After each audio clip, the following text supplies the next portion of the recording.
नमस्कार दोस्तों। इस क्लास में आप सभी का हार्दिक स्वागत है।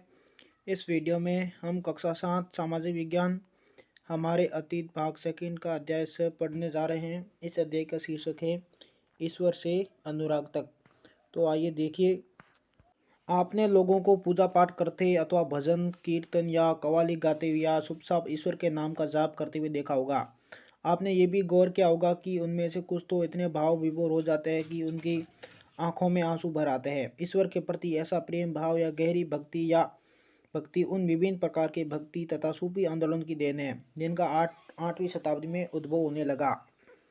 नेक्स्ट है परमेश्वर का विचार। बड़े बड़े राज्यों के उदय होने से पहले भिन्न भिन्न समूहों के लोग अपने अपने देवी देवताओं की पूजा किया करते थे। जब लोग नगरों के विकास और व्यापार तथा साम्राज्य के माध्यम से एक साथ आते गए तब नए नए विचार विकसित होने लगे।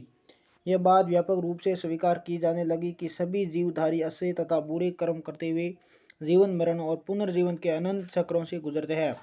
इसी प्रकार यह विचार भी गहरे बैठ गया था कि सभी व्यक्ति जन्म के समय भी एक बराबर नहीं होते हैं। यह मान्यता कि सामाजिक विशेष अधिकार किसी उस परिवार अथवा ऊंची जाति में पैदा होने के कारण मिलते हैं कई पांडित्यपूर्ण ग्रंथों का विषय था। अनेक लोग ऐसे विचारों के कारण बेचैन थे, इसलिए वे बुद्ध तथा जैनों के उपदेशों की ओर उन्मुख हुए, जिनके अनुसार व्यक्तिगत प्रयासों से सामाजिक अंतरों को दूर किया जा सकता है और पुनर्जन्म के चक्र से छुटकारा पाया जा सकता है। कुछ अन्य लोग परमेश्वर संबंधी इस विचार से आकर्षित हुए कि यदि मनुष्य भक्ति भाव से परमेश्वर की शरण में जाए तो परमेश्वर व्यक्ति को इस बंधन से मुक्त कर सकता है। श्रीमद् भगवद गीता में व्यक्त यह विचार सामान्य सन की प्रारंभिक शताब्दियों में लोकप्रिय हो गया था। विशुद्ध धार्मिक अनुष्ठानों के माध्यम से शिव विष्णु तथा दुर्गा को परम देवी देवताओं के रूप में पूजा जाने लगा। साथ साथ भिन्न भिन्न क्षेत्रों में पूजे जाने वाले देवों एवं देवियों को शिव विष्णु या दुर्गा का रूप माना जाने लगा। इस प्रक्रिया में स्थानीय मिथक तथा किस्से कहानियाँ पौराणिक कथाओं के अंग बन गई। पुराणों में पूजा की जिन पद्धतियों की अनुशंसा की गई थी उन्हें स्थानीय पंथों में भी अपनाया जाने लगा। आगे चलकर पुराणों में भी इस बात का उल्लेख किया गया कि भक्त भले ही किसी भी जाति पाति का हो, वह सच्ची भक्ति से ईश्वर की कृपा प्राप्त कर सकता है। भक्ति की विचारधारा इतनी अधिक लोकप्रिय हो गई कि बौद्धों और जैन मतावलंबियों ने भी इन विश्वासों को अपना लिया। नेक्स्ट है दक्षिण भारत में भक्ति, नयनार और अलवार। 7वीं से 9वीं शताब्दियों के बीच कुछ नए धार्मिक आंदोलनों का प्रादुर्भाव हुआ। इन आंदोलनों का नेतृत्व नयनारों, शैव संतों और अलवारों वैष्णव संतों ने किया। ये संत सभी जातियों के थे, जिनमें पुलैया और पन्नार जैसी अस्पृश्य समझी जाने वाली जातियों के लोग भी शामिल थे। वे बौद्धों और जैनों के कटु आलोचक थे और शिव तथा विष्णु के प्रति सच्चे प्रेम को मुक्ति का मार्ग बताते थे। उन्होंने संगम साहित्य, तमिल साहित्य का प्राचीनतम उदाहरण और सामान्य सन यानी ईस्वी सन की प्रारंभिक शताब्दी में रचित में समाहित प्यार और शूरवीरता के आदर्शों को अपना कर भक्ति के मूल्यों में उनका समावेश किया था। नयनार और अलवार घुमक्कड़ साधु संत थे। वे जिस किसी स्थान या गांव में जाते थे वहां के स्थानीय देवी देवताओं की प्रशंसा में सुंदर कविताएं रचकर उन्हें संगीतबद्ध कर दिया करते थे। 10वीं से 12वीं सदियों के बीच सोल और पांडियन राजाओं ने उन अनेक धार्मिक स्थलों पर विशाल मंदिर बनवा दिए जहाँ की संत कवियों ने यात्रा की थी। इस प्रकार भक्ति परंपरा और मंदिर पूजा के बीच गहरे संबंध स्थापित हो गए। यही वह समय था जब उनकी कविताओं का संकलन तैयार किया था। इसके अलावा अलवारों तथा नयनार संतों की धार्मिक जीवनियाँ भी रची गई। आज हम भक्ति परंपरा के इतिहास लेखन में इन जीवनियों का स्रोत के रूप में उपयोग करते हैं। अगला टॉपिक है दर्शन और भक्ति। भारत के सर्वाधिक प्रभावशाली दार्शनिकों में से एक शंकर का जन्म 8वीं शताब्दी में केरल प्रदेश में हुआ था। वे अद्वैतवाद के समर्थक थे, जिसके अनुसार जीवात्मा और परमात्मा जो परम सत्य हैं दोनों एक ही है। उन्होंने यह शिक्षा दी कि ब्रह्मा जो एकमात्र या परम सत्य हैं वह निर्गुण को और निराकार है। शंकर ने हमारे चारों ओर के संसार को मिथ्या या माया मानव और संसार का परित्याग करने अर्थात संन्यास लेने और ब्रह्मा की सभी प्रकृति को समझने और मोक्ष प्राप्त करने के लिए ज्ञान के मार्ग को अपनाने का उपदेश दिया। रामानुज 11वीं शताब्दी में तमिलनाडु में पैदा हुए थे। वे विष्णु भक्त अलवार संतों से बहुत प्रभावित थे उनके अनुसार मोक्ष प्राप्त करने का उपाय विष्णु के प्रति अनन्य भक्ति भाव रखना है। भगवान विष्णु की कृपा दृष्टि से भक्त उनके साथ एकाकार होने का परमानंद प्राप्त कर सकता है। रामानुज ने विशिष्ट अद्वैतवाद के सिद्धांत को प्रतिपादित किया, जिसके अनुसार आत्मा परमात्मा से जुड़ने के बाद भी अपनी अलग सत्ता बनाए रखती है। रामानुज के सिद्धांत ने भक्ति की नई धारा को बहुत प्रेरित किया, जो परवर्ती काल में उत्तरी भारत में विकसित हुई। नेक्स्ट है बसवना का वीर शैववाद। हमने पहले पढ़ा कि तमिल भक्ति आंदोलन और मंदिर पूजा के बीच क्या संबंध थे। इसके परिणाम स्वरूप जो प्रतिक्रिया हुई वह बसवना और अल्लमा प्रभु और अक्क महादेवी जैसे उसके साथी द्वारा प्रारंभ किए गए वीर शैव आंदोलन में स्पष्ट दिखलाई देती है। यह आंदोलन 12वीं शताब्दी के मध्य में कर्नाटक में प्रारंभ हुआ था। वीर शैव ने सभी व्यक्तियों की समानता के पक्ष में और जाति तथा नारी के प्रति व्यवहार के बारे में ब्राह्मणवादी विचारधारा के विरुद्ध अपने प्रबल तर्क प्रस्तुत किए। इसके अलावा वे सभी प्रकार के कर्म कांडों और मूर्ति पूजा के विरोधी थे। अगला है दक्कन में भक्ति आंदोलन। 13वीं से 17वीं शताब्दी तक महाराष्ट्र में अनेक संत कवि हुए, जिनके सरल मराठी भाषा में लिखे गए गीत आज भी जन मन को प्रेरित करते हैं। उन संतों में सबसे महत्वपूर्ण थे ज्ञानेश्वर, नामदेव, एकनाथ और तुकाराम तथा सकुबाई जैसी स्त्रियां तथा सोखा मेला का परिवार, जो अस्पृश्य समझी जाने वाली महार जाति का था। भक्ति की यह क्षेत्रीय परंपरा पंढरपुर में विठल, विष्णु का एक रूप पर और जन मन के हृदय में विराजमान व्यक्तिगत देव संबंधी विचारों पर केंद्रित थे। इन संत कवियों ने सभी प्रकार के कर्म कांडों, पवित्रता के ढोंगों और जन पर आधारित सामाजिक अंतरों का विरोध किया। यहाँ तक कि उन्होंने संन्यास के विचार को भी ठुकरा दिया और किसी भी अन्य व्यक्ति की तरह रोजी रोटी कमाते हुए परिवार के साथ रहने और विनम्रतापूर्वक जरूरतमंद साथी व्यक्तियों की सेवा करते हुए जीवन बिताने को अधिक पसंद किया। उन्होंने इस बात पर बल दिया कि असली भक्ति दूसरों के दुखों का बांट लेना है। इससे एक नए मानवतावादी विचार का उद्भव हुआ, जैसा कि सुप्रसिद्ध गुजराती संत नरसिंह मेहता ने कहा था, वैष्णव जन तो तेने कहिए पीर पराई जाने रे। नेक्स्ट है नाथपंथी, सिद्ध और योगी। इस काल में अनेक ऐसे धार्मिक समूह उभरे जिन्होंने साधारण तर्क वितर्क का सहारा लेकर रूढ़िवादी धर्म के कर्मकांडों और अन्य बनावटी पहलुओं तथा समाज व्यवस्था की आलोचना की। उनमें नाथपंथी, सिद्धाचार और योगी जन उल्लेखनीय हैं। उन्होंने संसार का परित्याग करने का समर्थन किया। उनके विचार से निराकार परम सत्य का चिंतन मनन और उसके साथ एक हो जाने की अनुभूति ही मोक्ष का मार्ग है। इसके लिए उन्होंने योगासन, प्राणायाम और चिंतन मनन जैसी क्रियाओं के माध्यम से मन एवं शरीर को कठोर प्रशिक्षण देने की आवश्यकता पर बल दिया। यह समूह खासतौर पर नीची कही जाने वाली जातियों में बहुत लोकप्रिय हुए। उनके द्वारा की गई रूढ़िवादी धर्म की आलोचना में भक्ति मार्गीय धर्म के लिए आधार तैयार किया, जो आगे चलकर उत्तरी भारत में लोकप्रिय शक्ति बना। नेक्स्ट है इस्लाम और सूफी मत।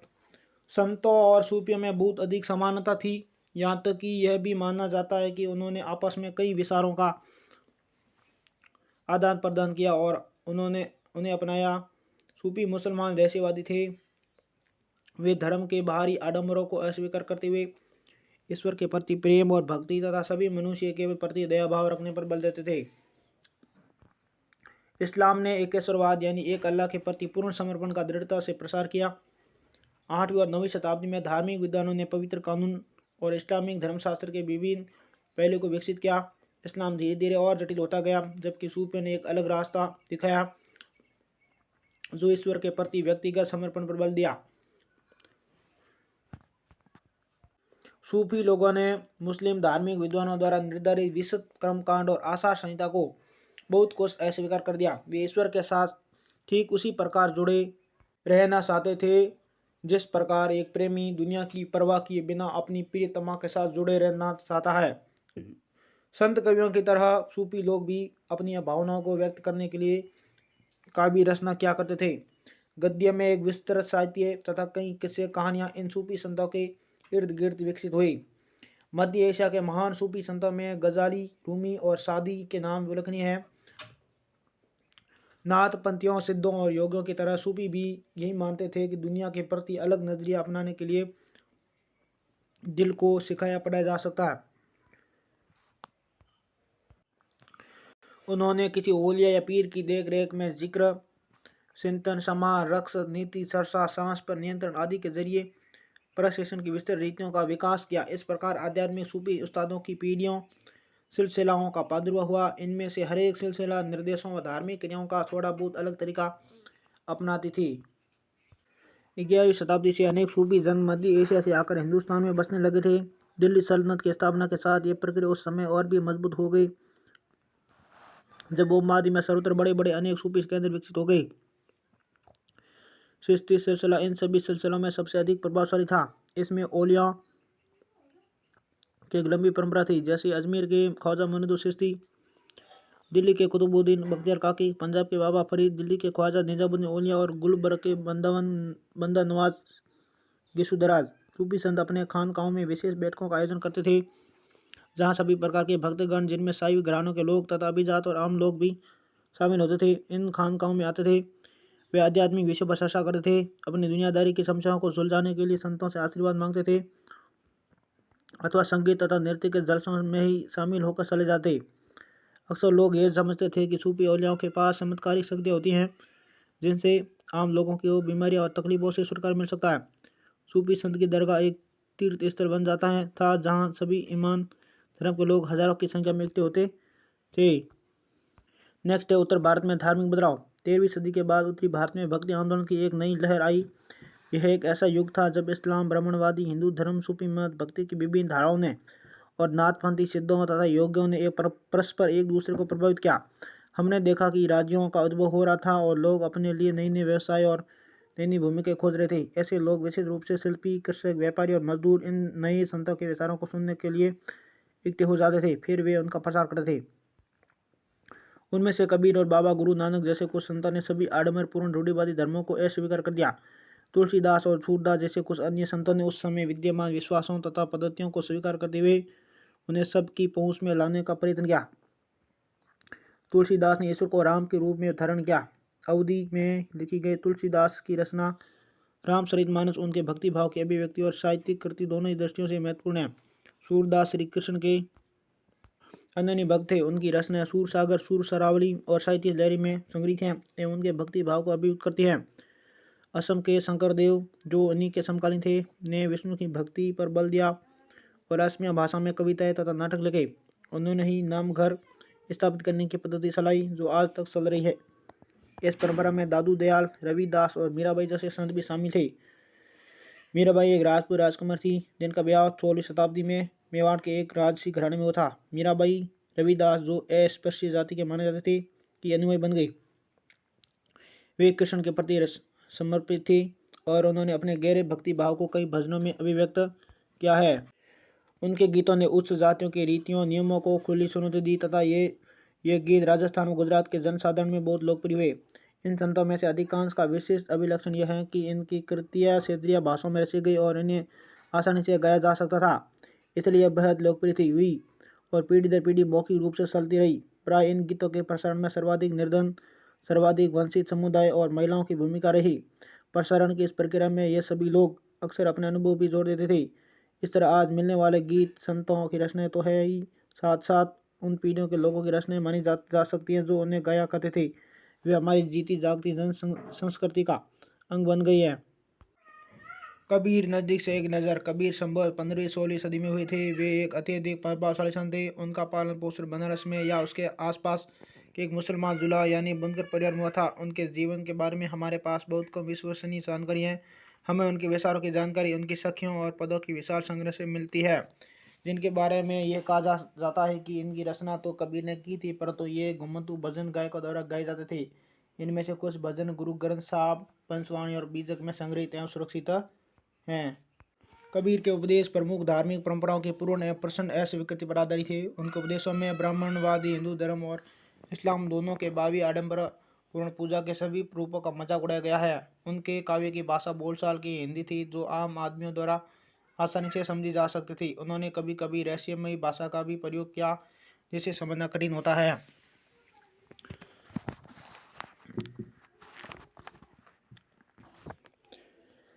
कबीर निराकार परमेश्वर में विश्वास रखते थे। उन्होंने यह उपदेश दिया कि भक्ति के माध्यम से ही मोक्ष यानी मुक्ति प्राप्त हो सकती है। हिंदू तथा मुसलमान दोनों लोग उनके अनुयायी हो गए। नेक्स्ट है बाबा गुरु नानक। नज़दीक से एक नज़र। कबीर की अपेक्षा बाबा गुरु नानक 1469 से 1539 के बारे में हम कहीं अधिक मत जानते हैं। तलवंडी पाकिस्तान में ननकाना साहब में जन्म लेने वाले बाबा गुरु नानक ने करतारपुर रावी नदी के तट पर डेरा बाबा नानक में एक केंद्र स्थापित करने से पहले कई यात्रा की। उन्होंने अपने अनुयायियों के लिए करतारपुर में एक नियमित उपासना पद्धति अपनाई, जिसके अंतर्गत उन्होंने उन्हीं के शब्दों को गाया जाता था। उनके अनुयायी अपने अपने पहले धर्म या जाति अथवा लिंग भेद को नज़रअंदाज करके एक सांझी रसोई में एक टेक खाते पीते थे। इसे लंगर कहा जाता था। बाबा गुरु नानक ने उपासना और धार्मिक कार्यों के लिए जो जगह नियुक्त की थी उसे धर्मशाल कहा गया। आज इसे गुरुद्वारा कहते हैं। 1539 में अपनी मृत्यु के पूर्व बाबा गुरु नानक ने एक अनुयायी को अपना उत्तराधिकारी चुना। इनका नाम लहन था, लेकिन ये गुरु अंगद के नाम से जाने गए। गुरु अंगद नाम का महत्व यह था कि गुरु अंगद बाबा गुरु नानक के ही अंग माने गए। गुरु अंगद ने बाबा गुरु नानक की रचनाओं का संग्रह किया और उस संग्रह में अपनी कृतियां भी जोड़ दी। संग्रह एक नई लिपि गुरुमुखी में लिखा गया था। गुरु अंगद के 3 उत्तराधिकारी ने भी अपनी रचनाएं नानक के नाम से लिखी। इन सभी का संग्रह गुरु अर्जुन ने 1604 में किया। इस संग्रह में शेख फरीद, संत कबीर, भगत नामदेव और गुरु तेग बहादुर जैसे सूफियों, संतों और गुफाओं की वाणी जोड़ी गई। 1706 में इस वृहत संग्रह को गुरु तेग बहादुर के पुत्र उत्तराधिकारी गुरु गोविंद सिंह ने प्रमाणित किया। आज इस संग्रह को सिखों के पवित्र ग्रंथ गुरु ग्रंथ साहब के रूप में जाना जाता है। 16वीं शताब्दी में बाबा गुरु नानक के उत्तराधिकारी के नेतृत्व में उनके अनुयायियों की संख्या का विस्तार हुआ। ये अनुयायी कई जातियों के थे, परंतु इनमें व्यापारी, कृषक और शिल्पकार ज़्यादा थे। इसकी वजह यह हो सकती है कि बाबा गुरु नानक इस बात पर बल दिया करते थे कि उनके अनुयायी गृहस्थ हो और उपयोगी व उत्पादक पेशों से जुड़े हो। अनुयायियों से यह आशा भी की जाती थी कि वे नए समुदाय के सामान्य कोष में योगदान देंगे। 17वीं शताब्दी के प्रारंभ से केंद्रीय गुरुद्वारा हरमंदिर साहब के आसपास रामदासपुर शहर विकसित होने लगा था। प्रशासन में यह वस्तु स्वायत्त था। आधुनिक इतिहासकार इस युग के सिख समुदाय को राज्य के अंतर्गत राज्य मानते हैं। मुगल सम्राट जहांगीर इस समुदाय को एक संभावित खतरा मानता था। उसने 1606 में गुरु अर्जुन को मृत्युदंड देने का आदेश दिया। 17वीं शताब्दी में सिख आंदोलन का राजनीतिकरण शुरू हो गया, जिसका दूरगामी परिणाम यह हुआ कि 1699 में गुरु गोविंद सिंह ने खालसा की संस्था का निर्माण किया। खालसा पंथ के नाम से जाने जाने वाला सिख समुदाय अब एक राजनीतिक सत्ता बन गया। 16वीं और 17वीं शताब्दी के बदलती हुई ऐतिहासिक परिस्थितियों ने सिख आंदोलन के विकास को प्रभावित किया। शुरू से ही बाबा गुरु नानक के विचारों का सिख आंदोलन पर गहरा प्रभाव पड़ा। उन्होंने एक ईश्वर की उपासना के महत्व पर जोर दिया। उन्होंने आग्रह किया कि जाति, धर्म अथवा लिंग भेद मुक्ति प्राप्ति के लिए कोई मायने नहीं रखते हैं। उनके लिए मुक्ति किसी निष्क्रिय आनंद की स्थिति नहीं थी, बल्कि सक्रिय जीवन व्यतीत करने के साथ साथ सामाजिक प्रतिबद्धता की निरंतर कोशिशों में ही नहीं थी। अपने उपदेश के सार को व्यक्त करने के लिए उन्होंने 3 शब्दों का प्रयोग किया: नाम, दान और स्नान। नाम से उनका तात्पर्य सही उपासना से था, दान का तात्पर्य दूसरों का भला करना और स्नान का तात्पर्य आशा विचार की पवित्रता। आज उनके उपदेशों का नाम जपना, कीर्त करना और वर्ण सकना के रूप में याद किया जाता है। यह उदाहरणें भी उचित विश्वास और उपासना, ईमानदारीपूर्ण निर्वाह और संसाधनों को मिल बांट कर प्रयोग करना, यानी कि दूसरों की मदद के महत्व को रेखांकित करती है। इस तरह बाबा गुरु नानक के समानता के विचारों के सामाजिक राजनीतिक मायने थे। शायद इसी बात से हमें बाबा गुरु नानक और उनके अनुयायियों के इतिहास और कबीर, रविदास, दादू जैसे संतों और उनके अनुयायियों जिनके विचार बाबा गुरु नानक के विचारों से काफ़ी करीब थे, के इतिहास में फ़र्क को समझने में मदद मिलती है। इस प्रकार से हमारा पाठ कंप्लीट हुआ। हम नेक्स्ट पार्ट में जल्द मिलेंगे। तब तक के लिए आप सभी को धन्यवाद।